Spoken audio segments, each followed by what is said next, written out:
And one of us was then approached by an LP that said, hey, I've diligenced multiple funds that invest in construction tech, and I like none of them. But I like you.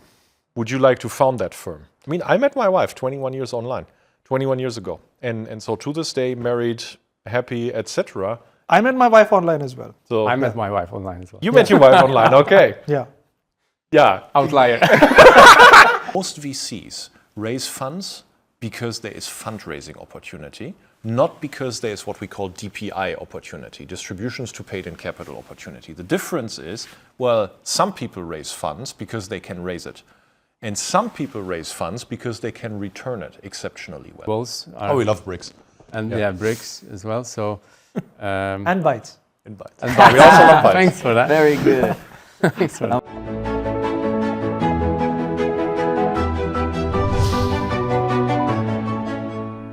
So today we have a very special treat, an inside look into one of the most innovative and forward-thinking venture capital firms founded by a group of unlikely partners who shared a vision and are betting big on the world of AECS tech. And most VCs play it safe, but Foundamental dares to be different. And today we sit down with Patrick and Shub to hear their story firsthand. So let's start from the beginning. Can you share a story of how Foundamental came to be? Can we? Unison. Give it a try. Give it your Okay. best try. So our origin story is indeed a little bit wonky, but I would say that is something that half of the VC firms out there will have a wonky story. There's no regular straight path to get into VC, and ours was similar, right? So for us, none of the three general partners, Shub, myself, Adam, came from construction. We didn't come from architecture, we didn't come from design.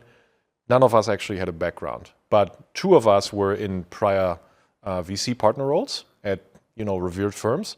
One of us came from corporate, and one of us was then approached by an LP that said, hey, I've diligenced multiple funds that invest in construction tech, and I like none of them.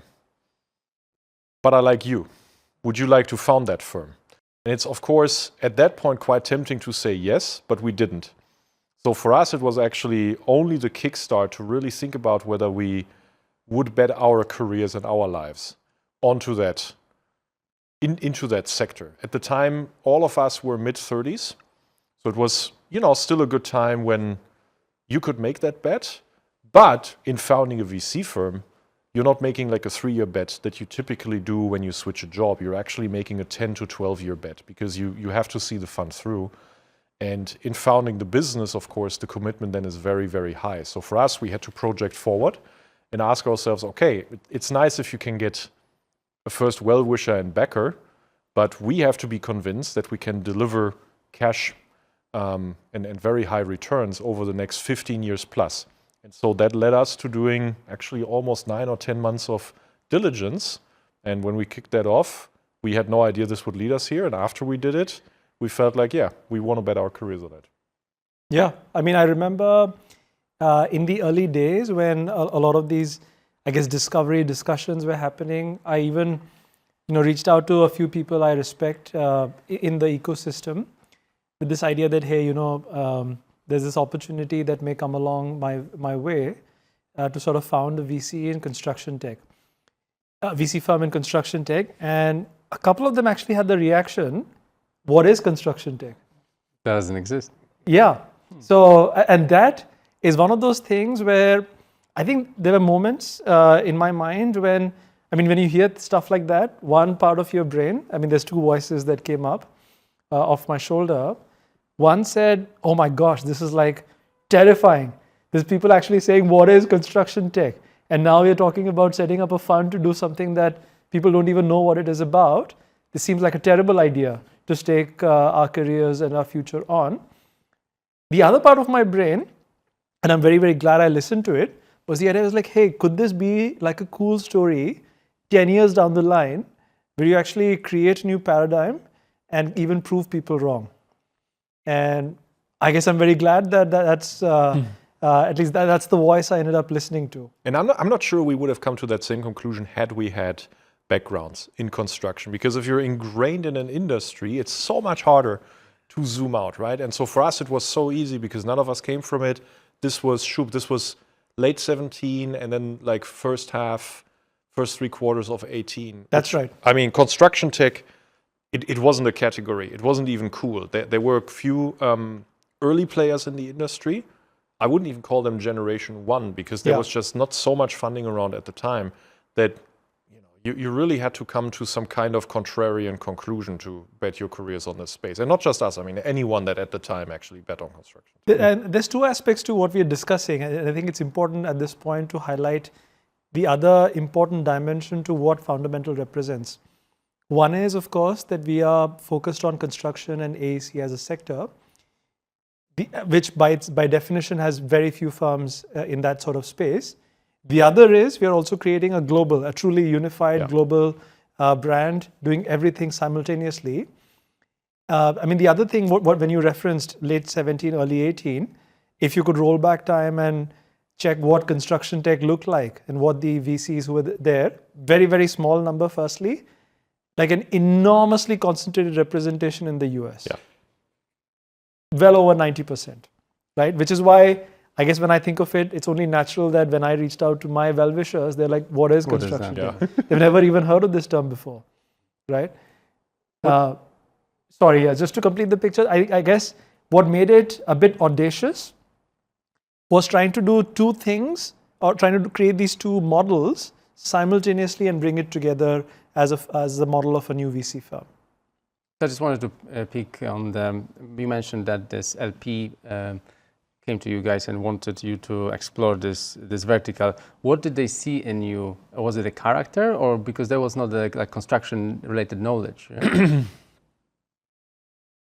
It's a good question. I mean, we should ask them. I think I know the answer. I think they saw that we had a quite differentiated thinking, that we got results, we got things done, very structured, very methodical, entrepreneurial backgrounds. I mean, my family is all entrepreneurs, for example. And this person that backed us, that wrote us the first check, also is an LP in many other generic VC firms. So they knew exactly what like a successful GP, general partner, would look like. And I like to think they saw, among the successful ones that they had backed, they saw something similar, right? And the thing that we internally always say about VC and being a general partner is it's a tricky industry to be successful in for many reasons that you don't control. But even for the reasons that you control, which is your personality, it requires you to be not bad and quite good at a very wide variety of skills. And then it requires you to be in one or two crafts. You need to be really exceptional. And so I can't tell you like what that person thought one of us was exceptional in, but I'm very certain they thought that, we don't have really a weakness that matters. And I think that's really important if you pick a GP that you like to work with. So how did you guys meet as a founding team? Yeah, it was through friends online. I mean, we basically, once we saw this opportunity, we reached out to our network and that's how we got connected. Crazy story, I mean, to put it mildly. I mean, something we often get asked is, hey, you're staking so much into such an important decision. Don't you think you should do it with people you've spent years and years knowing and trust? I think and by the way, there's no denying the validity of that approach. I think it shows in some way that the three of us were at a very interesting point in our respective careers. I mean, in my case, I think a combination of ambition and the thrill of the opportunity took over. Perhaps, there was something similar and a mix of other ingredients in your case. And I think it was a meeting of three individuals with very similar appetite for risk and similar mindsets, which we got to know over a period of months. And I think sometimes, that's how opportunity and serendipity looks like. You recognize someone who complements you and resonates with you based on their ability to take on a similar sort of risk. And it's how a lot of founder stories really that we have backed, that we have enjoyed success with also start. Oftentimes they start through mutual friends, even like online dating in a way among founders it's a thing, right? And so it can lead to very successful companies. Shub, I don't know if we want to share this, but I'm going to give it a go ahead. And then, I mean, I met my wife 21 years online, 21 years ago. And so to this day, married, happy, etc. I met my wife online as well. So I met my wife online as well. you met your wife online, okay. Yeah. Yeah, Outlier. I met mine in high school. exactly. But what does it tell us, right? So it tells us that if there's an element of curation in the process, that adds a ton of value. But even, which in our case it was, right? But even if there isn't, you just need to commit to a process to get to know each other at a level that gives you the conviction that you want to build a company for 20, 30 years with each other. And it all starts with that commitment to having such a process with each other. If you don't have that commitment, it doesn't matter. If you have known each other for 20 years or for 2 months, you will never get to the level of depth that is required to have that level of conviction. It all starts with commitment. And then it doesn't matter how it was triggered, whether it was triggered online or offline or through high school or through 20 years ago. It all starts with that commitment to getting to know each other. I agree. How was the first days? How did you come up with a mission, vision of Fundamental? To be honest, a great deal of iteration. I mean, in a way, what was both good and bad is that there did not exist, and I would argue even to this day outside of Fundamental, there does not exist a playbook for a truly global firm that is focused on this sector. So in some ways, we were sort of iterating on the fly. I think what helped us is we decided that the winning approach, at least in the beginning, will have more to do with best-in-class principles in VC than going very heavy on industry knowledge in construction. I mean, of course, the three of us weren't equipped to, by ourselves at least, apply construction knowledge. But the idea was you could apply best-in-class principles in VC, use it to create a new kind of VC firm. So what we would also do is, in our own way, and now I guess time to throw a bit of jargon here. So Nice. a lot of high-quality VCs, especially in, let's say, outside of the US, are known to have built very, very successful investing track records using what is called as pattern recognition. And I personally am a big fan of that approach of investing, where you learn from what's happened before, not necessarily copy it because that has its own perils, but learn from it, localize it, adapt it, and invest in something capturing similar patterns and trends. And I think, we sort of did that in trying to establish winning playbooks, patterns that we see in high quality VC firms, high quality VC professionals that we have liked and admired, went about it, that way. And so, Martin, you are asking about the mission statement. So the mission statement for a VC that you put on a website and the mission statement that you really have as a general partner might be very different among many VC firms. For us, it's actually not that different. We're being quite upfront with it. So we think that as a VC firm, our job is to allocate capital efficiently. That's our job, and then to return that capital with a very high performance. And 2x. no, definitely not. So definitely not. But I'm not going to give you a number. But 2x would be underwhelming. But and it's the founder's job to change the world, right? So I think you would actually be fooling yourself if, as a venture capital investor, your mission statement was, "I'm going to change the world." I think you would be completely in over your head if that's what you thought. All you are is a capital allocator and an enabler. You're a well-wisher, a friend, a supporter, right? But we're not the ones changing the world. And that for us, I think, was clear from day one. However, another conviction, I think that the three of us shared day -1, was that most VCs raise funds because there is fundraising opportunity, not because there is what we call DPI opportunity, distributions to paid-in capital opportunity. The difference is, well, some people raise funds because they can raise it. And some people raise funds because they can return it exceptionally well. And we've always been in the latter camp. And so when you ask me about the mission statement, quite honestly, it all has to start with that, always as a VC firm, right? So all we can do is enable people to change the world, which I like to think we have a few of them in our partnerships, right? But then, because I'm measured by how efficiently I allocate capital, right, I need to drive DPI. And so for us, that was day one. If we don't believe we can deliver a very, very strong DPI, we shouldn't be starting it in the first place. just to reference what you said, 2x. Not this one. but I'll address what you just said. What I have observed, and I think this observation has been common, and it's a pretty common observation around the world, with a lot of sector-specific funds, especially one that is truly emerging as a sector as construction tech was 6 years ago, quite often the ambition is, hey, we'll be a high-performing construction tech fund, or we'll be a good construction tech fund. In our opinion, so firstly, that is diluting the scope of what your ambition is, because what is a good construction tech fund? Because construction tech funds in general didn't exist in any significant quantity back then. So our objective always from the beginning was, we don't dilute the scope of what we can achieve just because we happen to be a construction tech fund. We need to be a high-performing VC fund at a global scale, as in competing with the best of the best, the likes of Sequoia, Accel, and so on and so forth. Our performance has to be comparable to that. And we happen to be investing in construction tech and happen to be global. But at any point of time, a financial investor or anyone judging us, because let's face it, when we started, we were a startup ourselves. So why dilute the objectives and the ambition we set ourselves? So we also need to hold ourselves to KPIs that are worthy of a high-performing startup. And therefore, that's the kind of KPIs we set for ourselves. It's almost if you're a startup, right? And after a few years in, you keep telling yourself, hey, I'm changing the world, I'm changing the world. And then I look at my P&L and I'm like, well, customers don't seem to think I'm changing the world. Nobody's buying it. It's the same principle applied to us, right? So in the end, if you deliver the financial performance, you can claim that you're achieving a mission. But if you don't do that, any mission you write on the website is meaningless.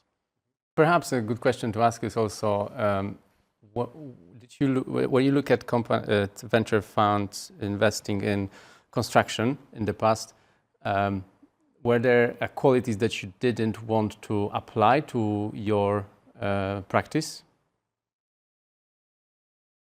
Go for it. I mean, there's lots of things to unpack there. So go for it. I mean, look, to start off, there's aspects where, for example, you go after deals and opportunities not because they are the ones where you'll make the most money, but either because that's the only opportunity available for you, or you aim low and that's what you can win, quote unquote win, or that's what will, quote unquote, get through our investment committee.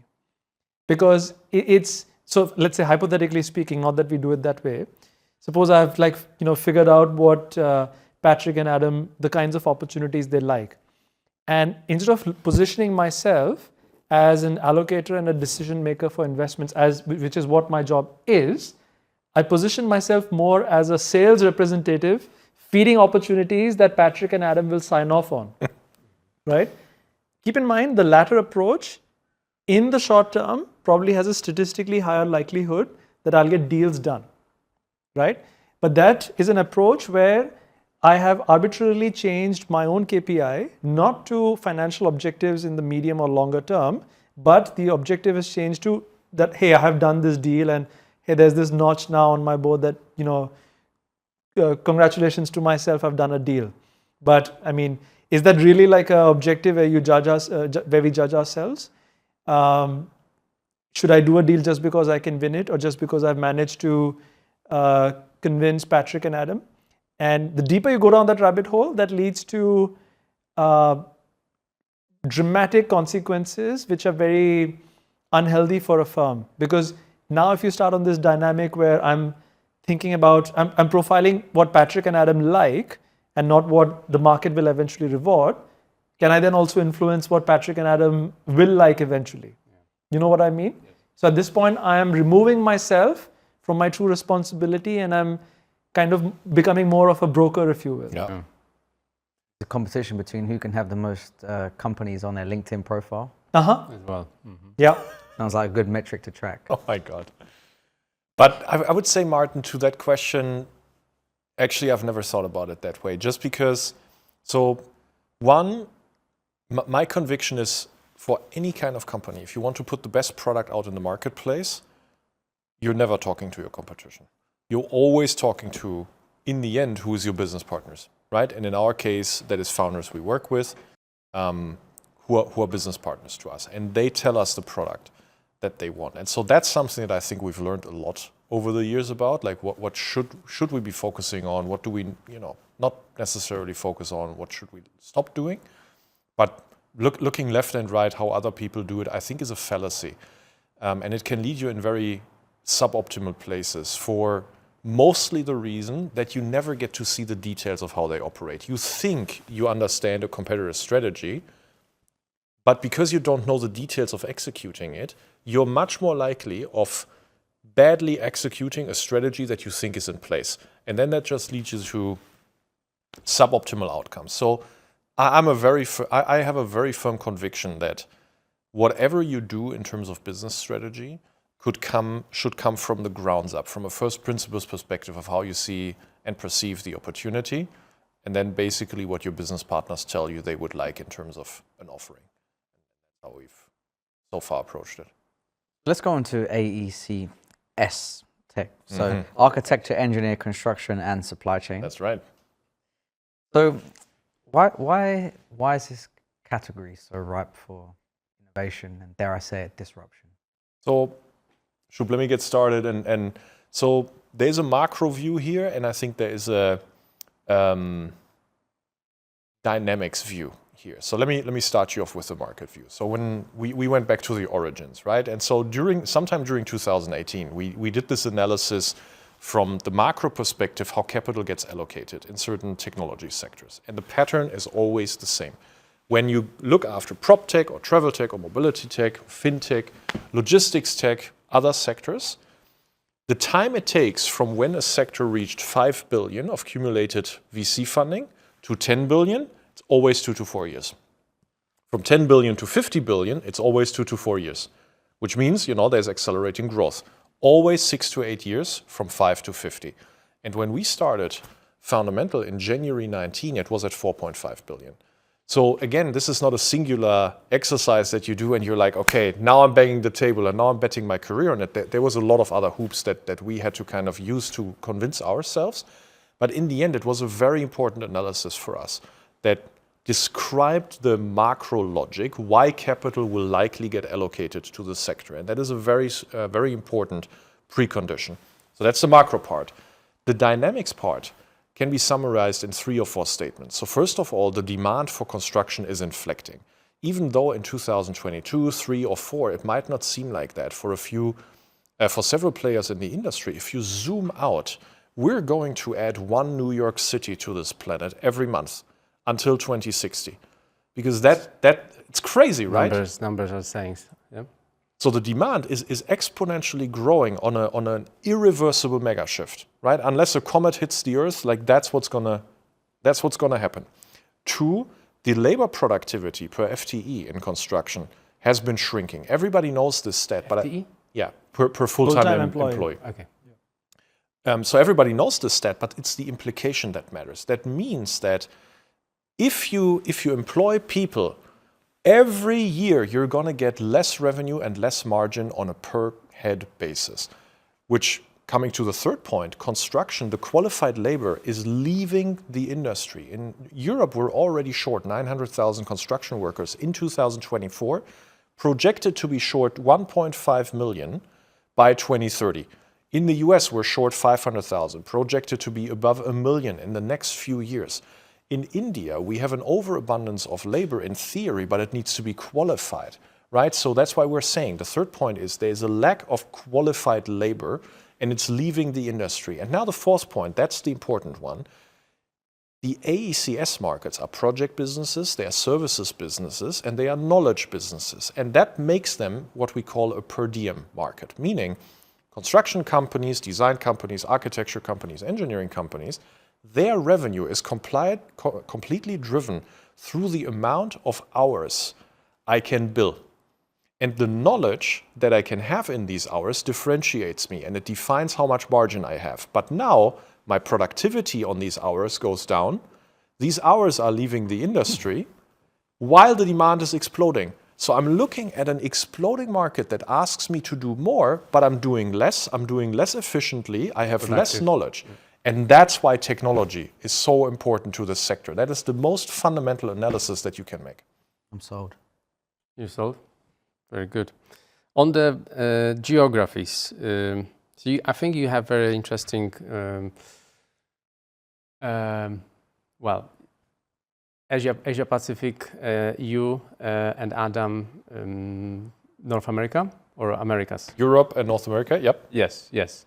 So how do you, there's clear leverage from this setup, because you kind of can tap into different markets and compare ideas. How do you manage this process of choosing companies from your portfolio? Is your question about how we sort of make decisions about companies which may be operating in very different geographies, but how as a team we become smarter and are able to act on all of this information That's to the question. make investment decisions? Yes. So truth be told, over a period of time, we have iterated a great deal on how to improve our processes.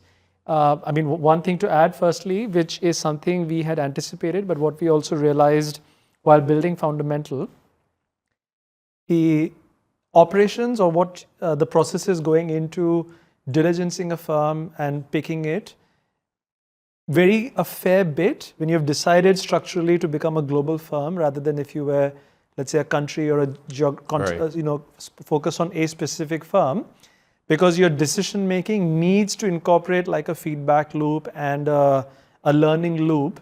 You can't be limited to learning off of your own examples from your specific region. And that's a whole lot of jargon, and you may be wondering. I mean, you have to think of it in a deal discussion that we have every Monday. Whenever Shub, for example, has a firm that he gets excited about, it's the job of the entire team to project ourselves into the local market context, which is very exciting. It accelerates learning so much, but it also demands a lot from the investor to be able to do that, and vice versa. Yeah, I mean, in the beginning, as you would imagine, because each of us has experience and backgrounds in specific markets, there was definitely a learning curve for us as individuals as well as a firm, as a collective, to train that, build up this muscle to be able to pull ourselves out of the geography we are familiar with and to immerse ourselves in the geography of the company that's being discussed. I think it's a muscle we have trained enough as a firm where we are now able to do it, and even when we get younger people into the team, they also have developed like a playbook to do that.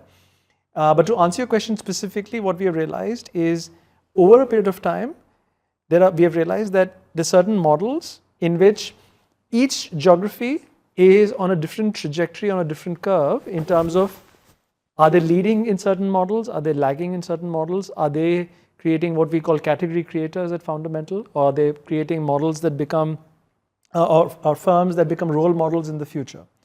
So just to give you an example, so I would say we as a firm are one of the early movers in backing, what we call managed marketplaces in construction. And a lot of them happen to come from India. And so therefore, when we see these kinds of models in other parts of the world, I mean, we even come across many generic VCs from that region who, for example, have no idea how to price these companies or value these companies or get excited about certain metrics. But we have actually seen these before. We have actually seen how these firms have been valued at each stage and what tier one performance looks like. And therefore, we would generally, over a period of time, have figured out, okay, you know what, you need to ask these questions and this is how you judge companies. And on that example, right, Martin, to your question, so how our process has changed to leverage the global perspective is, I would say, Shub, in the first year or two, our discussion was oftentimes around the asset. Right? So what is the company doing? What is the founder team like, etc. Run-of-the-mill things that you would do as a VC. Because we are vertical and because we are global, if you were to hop in today into one of our deal meetings, in, for example, the context of a marketplace, in, let's say, a non-Asian geography, our discussion would revolve a lot around the market conditions. And the asset is still something that we need to tick a lot of boxes in and love it. But if the market conditions are not right, because we know what they look like in a successful B2B marketplace, we won't do it. But if you don't have the global view, you will never discuss the market conditions because you actually cannot compare how the market conditions differ across the globe. Then you kind of wait for the right market conditions to come, or? Well, I mean, taking market bets is not something that we usually feel very comfortable with, right? So, I mean, market bets are the kind of bets that for us we try to avoid because they tend to be very uncontrollable. So the best way to think of it, like how we think about deals, is there's controllable things and there's uncontrollable things. All the controllable things, you're looking for the right founder, for the right team. You're looking for technology that can solve that. All of that is controllable because it's in our execution. The uncontrollable part, regulation, is the market really going to happen like that? If you're not on a mega shift yet, keep that in mind. You're taking the assumption that the market will inflect, right? And so other things that are uncontrollable.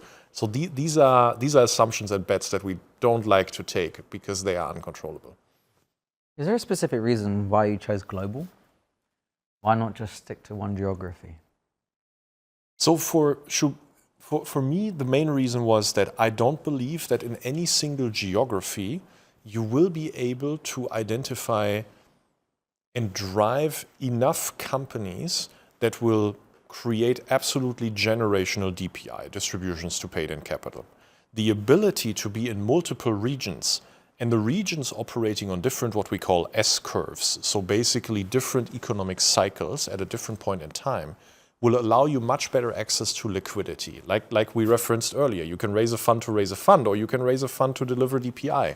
And so we're in the second camp, right? And so being in different global markets, in different S-curves, and having access to different company profiles with different IPO liquidity allows you to much better drive DPI than if you're in a single geography.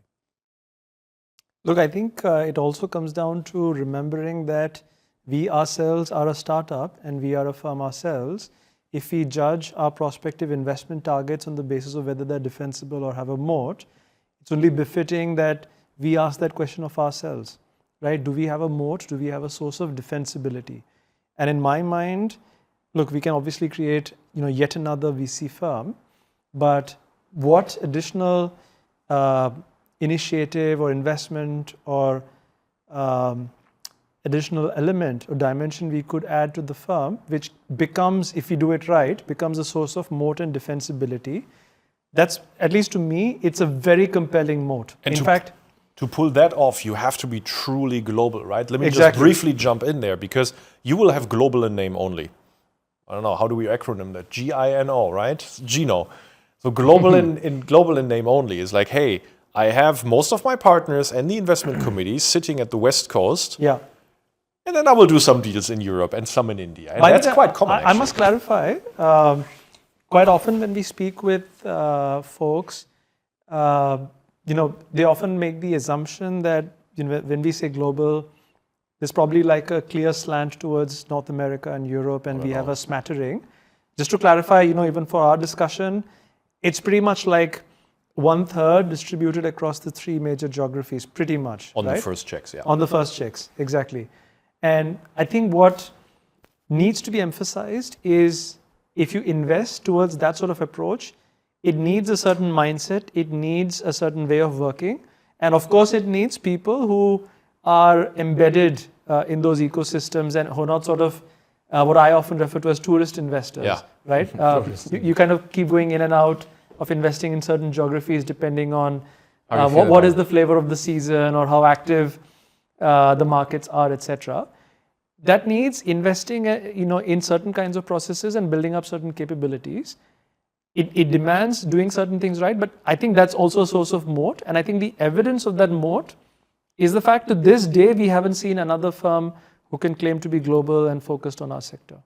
And the construction is very localized, right? That's right. In terms of processes, permits, and the techniques as well. In India, we have RC concrete and walls in between the RC structure. UK, Germany, I believe, are cavity walls. We love bricks. And bricks as well. So and bites. And bites. We also love bites. Thanks for that. Very good. Thanks for that. Yeah, so I just wanted to ask on these early days as well. So I'm sure the things were not super colorful straight away. There must have been some disagreements happening around some strategy, vision, etc. So your memory is way better than mine.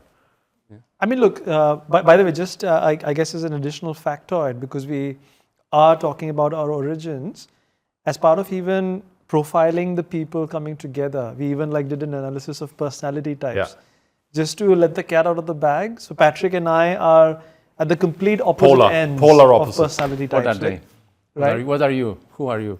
So for our viewers, the MBTI personality types. So I'm an ISFP, and he's an ENTJ. Yeah. So literally the complete opposite. Which means in terms of like. So I tend to be like the creative, reserved kinds who likes to conceptualize stuff and work on it and exploring my own sense of adventure, but not in like a collaborative setting, in my own sort of unique style. Oh man, and when I say that out loud, Scientist. sounds It's a good wolf in a wolf pack. It's exactly Gosh. right. Scientist type of. No, explorer. scientist is a very different Okay. personality within the matrix. But don't believe a word. I mean, he's anything but reserved.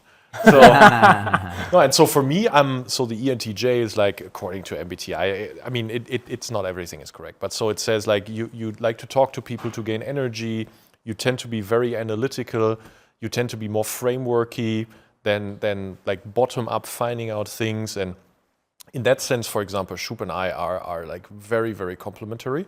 Adam and I, for example, we are 50% alike, 50% not alike, right? So Adam is someone that prefers like deep thinking before engaging in a conversation, for example. And actually, I think, Martin, it's exactly that reason that we never had a real conflict.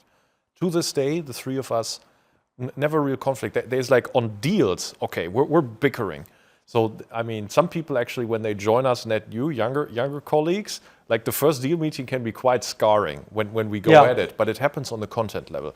When it comes to your question, right, anything about like mission, objectives, strategy, positioning, never. We've literally agreed fairly quickly after intense debate. And after that, we follow the principle of dissenting and committing at Foundamental, right? So we dissent very, very strongly in order to find an optimal outcome, be it about our own strategy or about deals.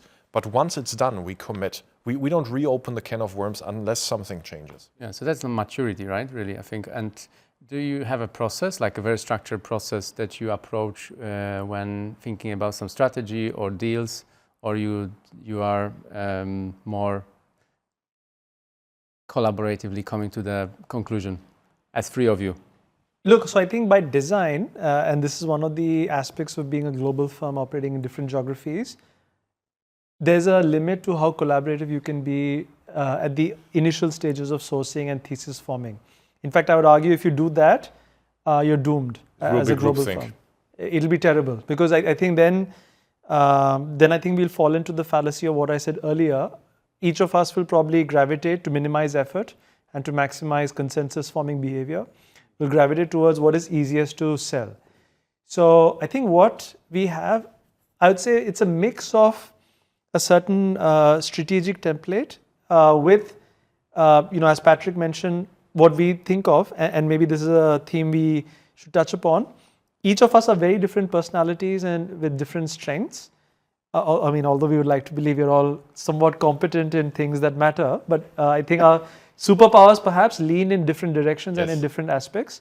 So therefore, how we approach our networks, how we approach deals, what aspects of it we choose to emphasize may be different. And how we eventually win deals, how we interact, also slightly different. So the idea very much is each person has their signature style to it. And we sort of act almost like a council in the sense, let's say I really love an opportunity. And the way we approach an investment committee is not so much, hey, me trying to get validation from Adam and Patrick, but they are sort of like my counselors trying to see if there may be other ways in which I could look at the opportunity, if there may be things I might have overlooked, and basically to help me make a better decision. And I think generally the way we approach it, except for a few glaring examples, let's say when there's a diametrically opposite viewpoint, the general viewpoint is if we have had like a fulfilling discussion where we have helped the lead partner of the deal thoroughly see a 360-degree perspective, get everyone's view in, and still feel good about the opportunity. And we also generally, based on the discussion, feel like, okay, we're kind of broadly in the same boat. That's the sort of opportunity we like to do. Of course, the best case is everyone feels tremendously excited. it's a difficult balance to achieve. Usually what we find is, we feel pretty good with how we've had this discussion and how we feel, and that we feel you have a comprehensive analysis of the opportunity. And the process, I struggle with the process part in internal discussions in a VC firm, and here's why. So Shub once gave me a fantastic analogy that to this day I follow. There's companies and industries that operate like a factory. And then there's companies and industries that operate like a craft. And the difference in a factory, I get a consistent outcome repeatedly. The way I go there, of course, is by standardizing my processes and ideally trying to take away any personality and any like quirks or influences in order to harmonize to get to the consistent quality at scale. If you're in a business that is more like a craft, the main difference is you don't want the same outcome every time. You actually treat every outcome as a piece of art of its own. And that's exactly what VC is, which is one of the reasons why we criticize everyone who thinks of VC in terms of let's clone category clones. It will not function because actually the definition of us chasing power law outcomes, very big generational companies, is there can only ever be one of them. And the next one that we chase needs to have its own attributes. So I'm carving a chair, and the next one, I actually don't even want to look like the exact same chair. It needs to be a unique kind of chair or a unique kind of table. And in a craft like that, which is exactly what Foundamental is, you nurture personality. You actually want to see what is the strength of my partner, what is the strength of my colleague, and then enable it, knowing that perhaps your strength is in a different place, and that's when you should be heard or when you should be doing something. And that's how we're approaching our processes. We don't try to implement. We have rigid frameworks and methods, but when it comes to the process, let's stop the clock and this is how long we discuss things. That's absolutely not how we're doing it. It's rather Shub approaches me when he needs a very direct analytical opinion on something, and I approach Shub, for example, when I say, hey, I need a market context type empathy on a specific opportunity. And so that's how we leverage our personalities in order to come to a craft outcome, not to a factory outcome. Just to complete that, so actually I remember that conversation quite vividly. I think, and I don't know if you guys have heard this in conversation, quite often it'll be said that VC is not science, it is art, right? And I think quite often it is used as an excuse to either not be accountable for decision making or to really make random decisions, right? To say, oh, you know what, Creative. It's totally unpredictable. No one knows the next innovation. No one knows how to read people. So it's art, right? So here you go. Just take this as art. I'm a genius. So there's no replicability. Exactly. And I think which is why defining it in these narrowly defined buckets of science where you have this very rigid structure, repeatable process, or art to say, oh, it's completely undecipherable, is a terrible way to look at VC, and it's sort of straitjacketing it in a format where it reduces or even eliminates accountability. I like the craft analogy because it allows the freedom for each professional to express themselves in their own unique signature style, but you're responsible for the product you've created. You need to master the brush swing. You need to master the method, but you're not shooting for the exact same chair or exact same painting. Yeah. Nice. So we've covered the early days of Foundamental, how you guys got together, some co-founder dynamics, the geographic focus. It'd be good to end on how you guys as a firm establish your credibility and fundraised yourself. So what were some of the biggest challenges you faced in the early days trying to establish your credibility? Bearing in mind, you mentioned you didn't have a background in construction. So how did that look to the LPs and the people that you're trying to get amongst within the industry? I'm a firm believer, and it's been my experience, that whenever you start something, and it's hard, you will always be backed by a person that believes in you, not necessarily the strategy or the market. They need to believe in that too, but there's going to be like 1,000 other people who see perhaps, who could write a slide deck with a similar strategy or a market. So in the end, it needs to be about you. And that's also how oftentimes, for example, founders will approach VCs. It's like they try to get an intro and try to get sort of a curation.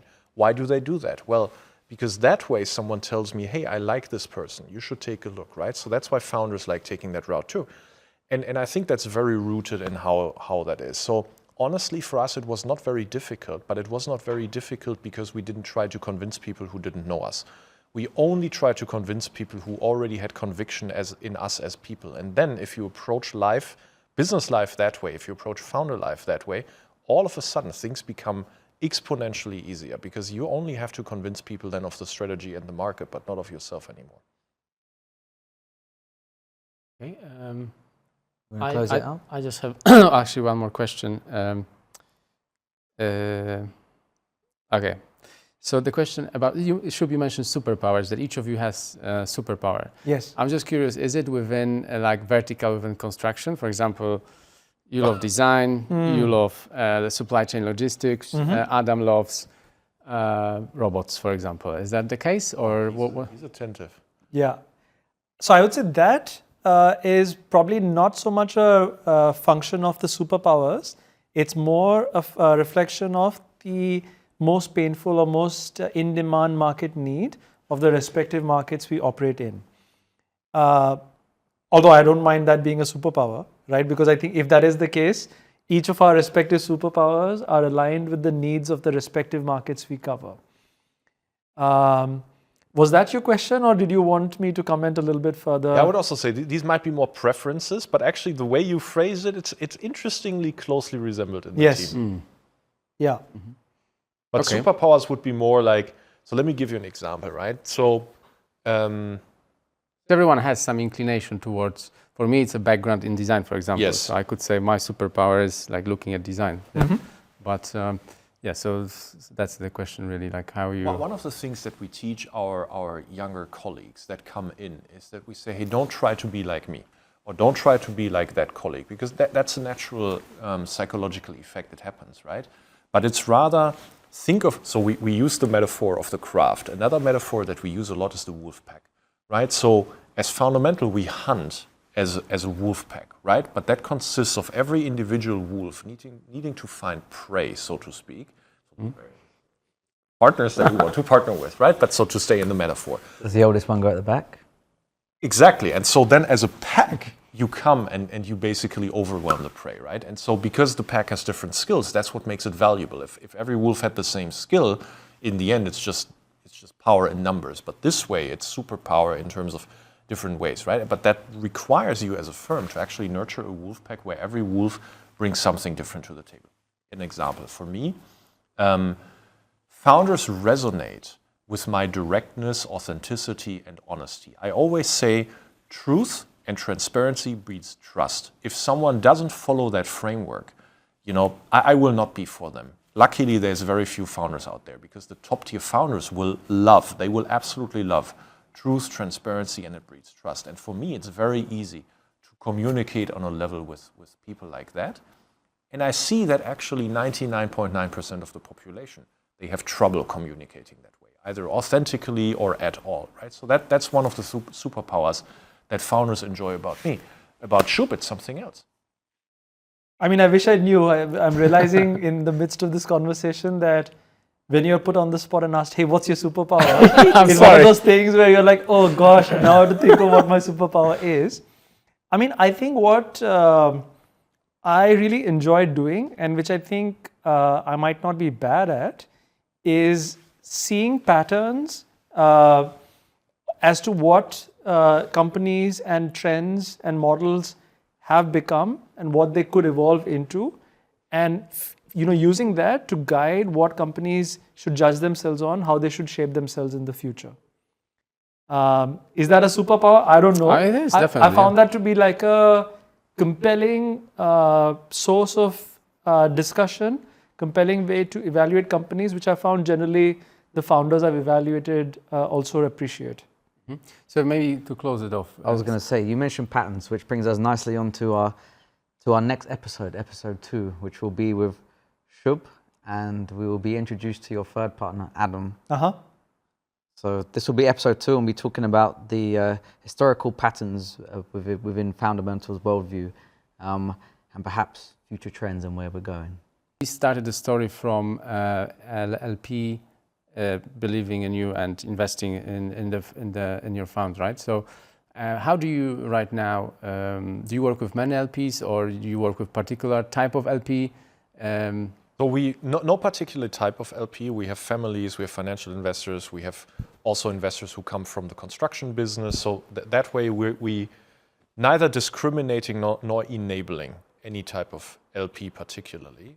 For us, Foundamental is a platform that works for LPs who on the one hand side appreciate the financial performance, and on the other hand side appreciate the ability to work with us. And that is important because actually our philosophy is to build concentrated LP bases. So usually in a VC firm, you could see LP bases in the hundreds, right? Which I guess has benefits, but for us, we like to keep things much more simple. We like to keep things in terms of structuring a firm that, especially around factors that don't contribute to DPI, that don't contribute to the core function of your business, keep those simpler.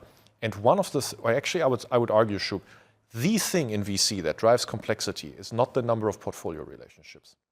It's the number of investor relationships that you have, especially if your ambition is to give everyone a boutique experience to work with you, discuss market trends, discuss macro factors, discuss mega shifts, all of these things. If you want to give a boutique experience, the complexity is driven by the number of investors that you accept into your platform. And so for us, we're building concentrated LP bases. Currently, we're at 10, right? And we can never see ourselves being above 20. Mm-hmm. And what size of funds do you usually raise, and how many? So I mean, for us, so far we have always done very well with being in and around the 100 million euro. And we think for the foreseeable future that will probably be our right strategy, right? You can always have then differentiated pocket strategies where, for example, you say, hey, certain winners in my fund or in my existing funds, they deserve a continuity strategy, and for that I'm going to raise another fund. But that is a different type of strategy than a blind pool investing in early stage companies. So for our flagship funds, the early stage strategies, blind pool strategies, being smaller and capping yourself will actually allow us to access much higher DPI. By the way, I would say to anyone who's not investing globally but vertically, whatever you think your correct fund size is, divide it by 3. Because if you're not accessing the different economic S-curves around the globe and the ability to find opportunity in highly liquid exit markets. So you're saying that it might be too much money actually chasing not as many startups, perhaps? So the question isn't so much on whether more money can be put to better use. It's usually that there is usually a agency problem or even a greed problem with more money, in the sense the more you inflate a fund size, especially if you're an early stage fund, you create a perverse incentive to push money down companies earlier than they deserve it, and maybe in greater quantities than they deserve it, because you can, and because it's a funnel to be done with this fund and move on to other funds. But it's again suboptimal for returns. Going back to our original discussion of what is our objective?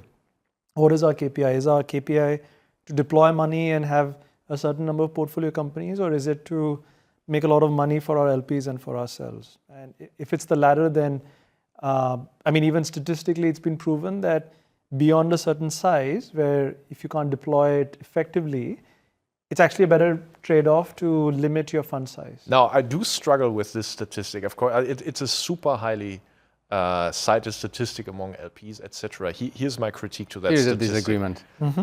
Here's my critique to that statistic, right? So we're in a power law industry, of course. And like one super strong outcome will change everything. That's why people invest in the venture asset class. That statistic actually is the opposite of power law. It's averaging out people, right?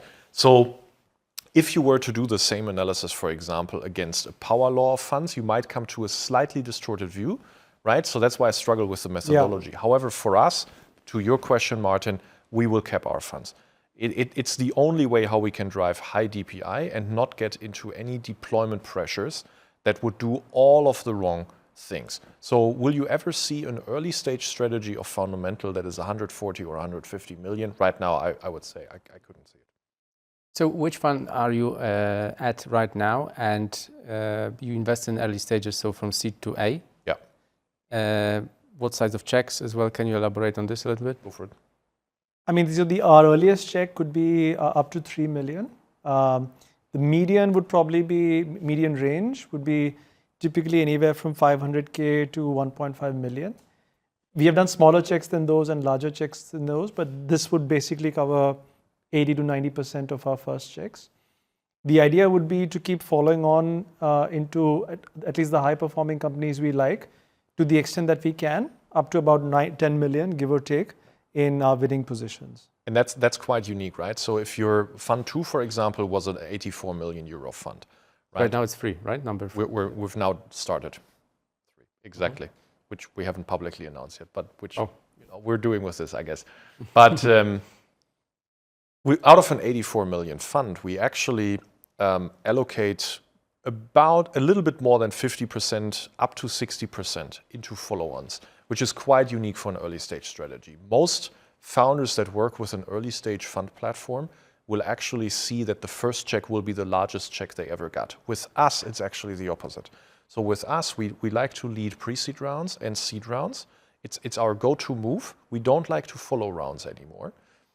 But that will not stay the largest check if you perform. We actually have multiple winners in our portfolio, Inframarket being one of them, Enter being one of them, Speckle being one of them, Snaptrue being one of them, where the second and third checks by far outsized the first check, not because they were pro rata, but because they were actually super pro rata checks, meaning we bought more ownership than we initially had.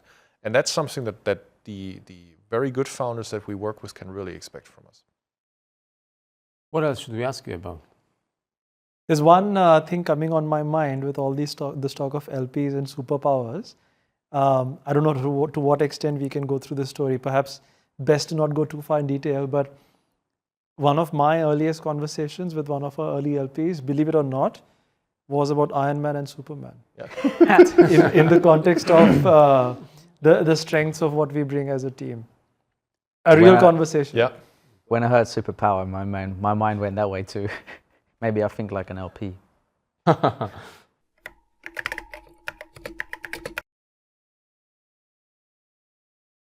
It's gone from being a way of fast-tracking growth to a pattern that's converted into the only way that by which people think dramatic outcomes can be achieved. And we are actually, in my opinion, just at the dawn of AECS as a category to invest in. We have many more sandboxes that we're playing, and we're playing investing in more geos. So we're investing in North America, Asia Pacific, and as well as Europe, and we're using that to our advantage. When was the last time someone went to construct a home and it got done under budget or within time, right? It just doesn't happen. And I think that's the paradigm shift we are heading towards. Outcomes, but with a great deal more accountability towards those outcomes being delivered. Yeah.